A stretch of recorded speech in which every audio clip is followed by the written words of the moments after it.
हरिओम, स्वागत है आप सभी का योग शिक्षा के यूट्यूब चैनल पर।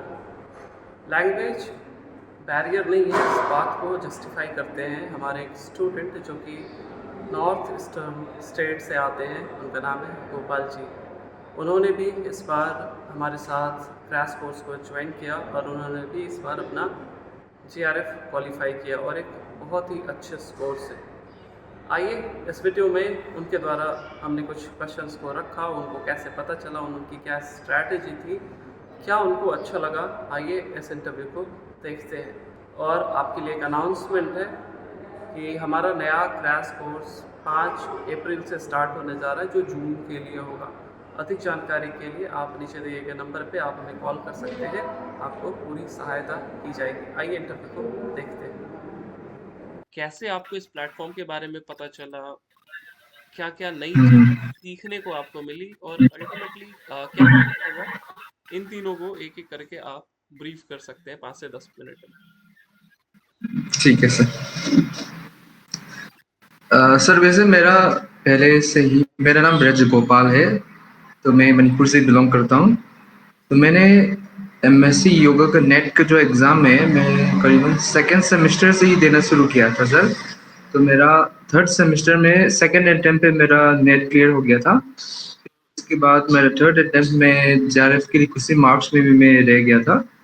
तो सर मेरा वैसे पहले से थोड़ा सा कॉन्फिडेंस तो था कि मैं जेआरएफ निकाल पाऊंगा, पर फिर भी एग्ज़ाम के नज़दीक आते ही कॉन्फिडेंस लो होते गया, क्योंकि मेरे दिमाग में ये बात चल रहा था कि जिस तरह से मैं ये स्टडी कर रहा हूँ, जिस तरह से मैं प्रिपरेशन कर रहा हूँ, उसी तरह बहुत सारे लोग हैं जो प्रिपरेशन कर रहे हैं, जो क्या बोलते हैं अपने टीचर्स की सहायता लेके। पर हम ऐसे कम्युनिटी से बिलोंग करते हैं जो हिंदी इतने अच्छे से भी नहीं जानते हैं, और योग की तो इतनी सारी किताबें जो इंग्लिश में भी नहीं है, इसका ट्रांसलेशन ढूंढना मुश्किल है। और जहाँ से मैं पढ़ा हूँ वहाँ से मैं इतना मेरे को नॉलेज नहीं मिल पाया जिस इंस्टीट्यूट से मैंने पढ़ा हूँ, क्योंकि वो कुछ नया ही इंस्टीट्यूट है, तो इतना मेरे को इन डेप्थ योग के जो बहुत सारे जो किताबी उपनिषद हो गया, और हमारे जो अर्थयोग के जो इतने बहुत सारे जो किताबें हैं इसके बारे में हमें मेरे को इतना इसका एक्सप्लोर करने को मेरे को टाइम ही नहीं मिला, और मेरे को पता भी नहीं था कि हथयोग के इतने टेक्स्ट है। लाइब्रेरी भी नहीं होता है, अभी कुछ भी नहीं है, मतलब रिसोर्सेज बहुत कम है। तो मैंने रैंडमली देख तो रहा, मतलब यूट्यूब पे बहुत सारे मैं ये जो फ्री क्लासेस तो देखते रहते हो, फिर भी मेरे को आपके मतलब क्लास आपके जो एक यूट्यूब का एक सेशन था, उसको देख के मेरे को लग रहा था कि ये हो सकता है मेरे से। और आपके 1 घंटे का जो क्लासेस से मेरे पूरे घरेंद्र संहिता का जो हाफ सिलेबस में मेरे को पूरा समझ में आ गया था। तो मैंने खुद इसको नोट्स बनाना वगैरह शुरू किया, तो फिर थोड़ा सा मेरे पे कॉन्फिडेंस आ गया था कि हाँ मैं हठ योग में भी कुछ कर सकता हूँ, अगर सर का कोई मेरे को सहायता मिले, सर से कोई कुछ हेल्प मिल जाए। तो गुरु के बिना तो कुछ एक बड़ा सा पहाड़ को उसको पार करना बहुत ही मुश्किल है। हम मध्य योग में पढ़ते, उपनिषद में पढ़ते कि हर चीज में गुरु का रोल बहुत होते हैं। तो मेरे बहुत पहले से भी मैं एक गुरु का भी मतलब खोज में ही था कि कुछ करे जो कुछ मदद करे, कुछ इंस्पायर करे जो मतलब जेआरएफ क्रैक करने के लिए। लकीली मैं 20 दिन से के पहले आपसे मुलाकात हुआ, मैंने आपको कॉल किया था, मतलब टेक्स्ट किया, आपने रिप्लाई किया से इस तरह से पूरे क्लासेस हिंदी में ही होंगे।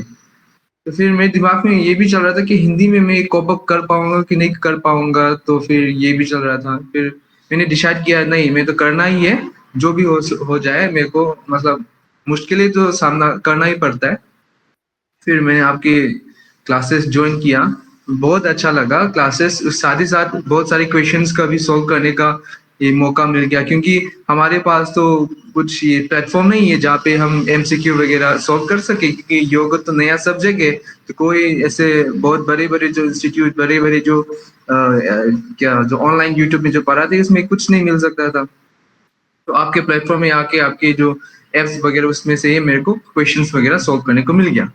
इसके अलावा कुछ कुछ जो टॉपिक्स है मैंने मतलब छूटा था, जैसे कि टीचिंग एप्टीट्यूड, वो मेरे को लगता था कि मैं जो टीचिंग मेथड्स इन योग जो है, जो पेपर वन की जो टीचिंग एप्टीट्यूड हो गया, वो पढ़ने से थोड़ा थोड़ा तो हो सकता है, मतलब हो रहा था मेरे से, पर इतना अच्छे से नहीं हो पा रहा था, कॉन्फिडेंस नहीं था कि ये जो मैं क्वेश्चन जो कर रहा हूँ वो सही ही होंगे। तो आपके साथ जुड़ के बहुत कुछ को एक्सप्लोर करने को मिला, और कम समय में इतने सारे सब्जेक्ट, इतने सारी किताब को कम समय में पढ़ने का जो मौका है, आप आपके क्लास में आने के बाद ही मेरे को मिला सर। और बहुत अच्छा लगा कि टाइम टू टाइम, जब हम पढ़ते थे लाइब्रेरी में स्टडी करते तो मैं अकेला ही हूँ उसमें, कोई मेरा कॉम्पिटिटर्स नहीं थे।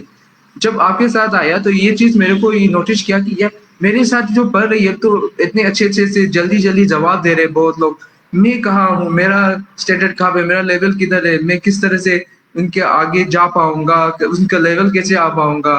क्योंकि जिस तरह से क्वेश्चन पूछते हैं ना सर, आपके जो हठी योग में तो संस्कृत याद है, संस्कृत में तो क्या होता है कि एक श्लोक याद करने में दिमाग में बैठ बैठ जाता है, बाय हार्ट करने से उसको बैठ जाता है। पर इंग्लिश में क्या होता है, हम तो ये जो संस्कृत में बोलते हैं, हिंदी में बोलते हैं, मैं उसको इंग्लिश में ट्रांसलेट करूँ, सेम चीज जैसे कि आप जो भुजंग आसन हो गया, पश्चिमोत्तानासन हो गया, जो भी उसमें जो डाइजेस्टिव फायर इंक्रीज करते हैं बोलते हैं, पर इंग्लिश में हम तो वही पढ़ते हैं कि it increases digestive fire, it increases digestive fire. पर उसका जो संस्कृत वर्ड में तो बहुत सारे उसका अलग अलग वर्ड दिया होता है। सबको तो ये पता है, मैं तो ये पता नहीं था क्योंकि मैंने सिर्फ इंग्लिश में ही ट्रांसलेट करके पढ़ा हुआ था। और लोग खते हो के जो जितने भी आसन से लोग तो ऐसे इस तरह से बोल रहे थे कि मतलब दिमाग में सब बैठ गया, जल्दी जल्दी पूरे बोल रहे थे। मेरे को लगा अरे मैं तो कितना पीछे हूँ उनके मतलब मुकाबले। तो फिर मैंने ये सब भी क्या करना किया, मतलब मैं कंठस्थ करना शुरू किया कि ये भी हमको तो ऐसे ही पढ़ना पड़ेगा, नहीं तो नहीं हो पाएगा और याद भी नहीं रहेगा। तो मैं वो सब देखने के बाद मैं खुद प्रैक्टिस किया बहुत साल। तो ये चीज मेरे से इन 20 दिनों में दिमाग में बहुत कुछ चल रहा था कि मैंने तो प्रिपरेशन के हाथी होगा, ये जो क्या बोलते हैं हमारा पतंजलि योग सूत्र अच्छे से पढ़ के मैं रखा था, उपनिषद भी पढ़ के रखा था। फिर ये जो हठ योग इतने बड़े सेक्शन है हमारे, हम जो भी नेट एक्सपीरियंस है, तो हठ योग तो छोड़ना ही नहीं है, क्योंकि ये अगर अच्छे से नहीं करोगे तो फिर मार्क्स स्कोर करना भी थोड़ा सा मुश्किल है। तो मैं यही पार्ट जो है मेरे को, वही मेरे को नीचे लेके जा रहा था। तो बस इन 20 दिनों में मेरा कॉन्फिडेंस और ज्यादा बढ़ गया कि हाँ मैं तो कर तो सकता हूँ देख के। तो इस तरह से मेरा जर्नी वही था।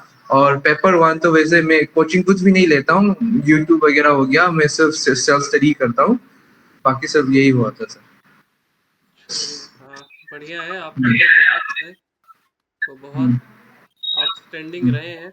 और जो भी व्यक्ति 210 के ऊपर लाता है तो 70-71% मार्क्स बहुत होते हैं और वही कट ऑफ ही जाता है ना। 71-72% अगर आप लेकर के आते हैं तभी आप यस सर। जेआरएफ के लिए भी आप एक्सपेक्ट कर सकते हैं, और उससे कम में तो मुझे नहीं लगता कि जेआरएफ की कोई गुंजाइश है, अनटिल और अनलेस आप किसी रिजर्व कैटेगरी से आते हैं तो। बट आपने जो स्कोर किया वो सच में बहुत आउटस्टैंडिंग रहा है। और हाँ जी। बहुत कम समय में बहुत ज़्यादा मेहनत भी की है, इसकी पूरी पूरी की पूरी क्रेडिट आपको ही जाती है। और नहीं मैंने सर। देखा है कि सामने वाला व्यक्ति भी उतना मेहनत करता है जितना कि मैंने मेहनत किया, तो सारा क्रेडिट मेरा नहीं है अल्टीमेटली। मार्गदर्शन मैं सबको करता हूँ, लेकिन कुछ ही व्यक्ति मुट्ठी भर रहते हैं जो उन चीज़ों को ग्रास्प कर पाते हैं और समझ पाते हैं। आप माइक को आप अपना म्यूट कर सकते हैं ना। अच्छा ठीक। हाँ, तो वही सारी चीज़ें मैं सबको बताता हूँ, लेकिन कुछ चीज़ों को कुछ लोग समझ जाते हैं कि इसकी क्या इम्पोर्टेंस है। बाकी लोगों को शायद वो उतनी इम्पोर्टेंस उसकी समझ में नहीं आती है, लेकिन जब एग्ज़ाम में बैठते तो लगता है कि शायद इस चीज़ को मैं उस समय अगर ग्रैब करता तो ज़्यादा बेटर होती। बट कोई नहीं, यही चीज़ें मैं चाहता हूँ कि बाकी लोगों को जब मैं ये बातें बताऊँ तो उनको ये ध्यान में रहे कि ये चीज़ें एक्चुअली में इम्पोर्टेंट हैं। केवल मैं अपने दृष्टिकोण से नहीं कह रहा हूँ, ये एक्चुअली में इम्पोर्टेंट रहती है जो बातें मैं बताता हूँ। और यही चीज़ें जिस स्टूडेंट को समझ में आ गई वही फिर आगे स्कोर करते हैं। एनीवे, बढ़िया लगा, आपने बहुत मेहनत भी करी, बहुत अच्छा स्कोर भी रहा। और सर मैं एक चीज मैंने कोचिंग वगैरह जो ऑनलाइन कोचिंग ज्वाइन नहीं करने का एक रीजन ये था कि मेरे पास पैसे कम थे, मतलब पैसे ही नहीं थे इतने अच्छे अच्छे, मैं कमाता नहीं हूँ। फिर इसलिए मैं बहुत सारे मैंने ये जो कोचिंग क्लासेस देखा तो उसमें फीस बहुत ज़्यादा था। आपके तो मतलब कुछ बहुत ही मिनिमल प्राइस में थे। तो मैं सोचा कि जब ज्वाइन ही करना ही है तो मेरे को करके ना, तो ये भी एक रीज़न था कि पैसे कम होने की वजह से मैंने हाँ, ये एक फैक्टर होता भी है ना, क्योंकि अगर आप पहली बार जुड़ते हैं तो ये फैक्टर बहुत बड़ा रोल प्ले करता है। क्योंकि कभी कभी आप ना जुड़ने से पहले सोचते हैं कि ये 7,000 ले रहा है, ये 5,000 ले रहा है, क्या पता उतना बेनिफिट होगा भी कि नहीं। लेकिन जब आप 1,000 2,000 रुपए देते हो तो उतना फर्क नहीं पड़ता है। और यही चीज मैं चाहता हूँ ना। और जो मेरे जिनको मैंने पढ़ा है, अगर वही बच्चे ये चीज़ों को बताते हैं, तभी लोग इस चीज़ को एक्सेप्ट करेंगे। जिनको मैंने नहीं पढ़ा है, 10 लोग ऐसे ही बोल रहे हैं, तो उसका कोई फ़ायदा नहीं है, वो पूरी की पूरी बनावटी ही हो जाएगी। लेकिन जिन्होंने पढ़ा है, जिन्होंने इस चीज़ को बहुत बारीकी से, बहुत नज़दीक से देखा है कि क्या अलग है यहाँ पे ना, और वही लोग जब बताते हैं, तो फिर लोगों को समझ में आती है कि नहीं, हाँ, ये एक बेहतर प्लेटफ़ॉर्म है। और यही इसी के लिए ये मीटिंग रखी भी गई है। Okay Gopal ji, thank you, हरिओम। Thank you sir, thank you, हरिओम सर। ये थे हमारे साथ गोपाल जी, जो कि नॉर्थ ईस्टर्न स्टेट से थे। आई होप आपको कुछ नई बातें और प्रोडक्टिव बातें पता चली होंगी। अगर आप भी हमारा नया क्रैश कोर्स ज्वाइन करना चाहते हैं तो आप नीचे दिए गए नंबर पे आप हमसे बात कर सकते हैं। वीडियो देखने के लिए आपका बहुत बहुत धन्यवाद। Thank you. Thanks for watching.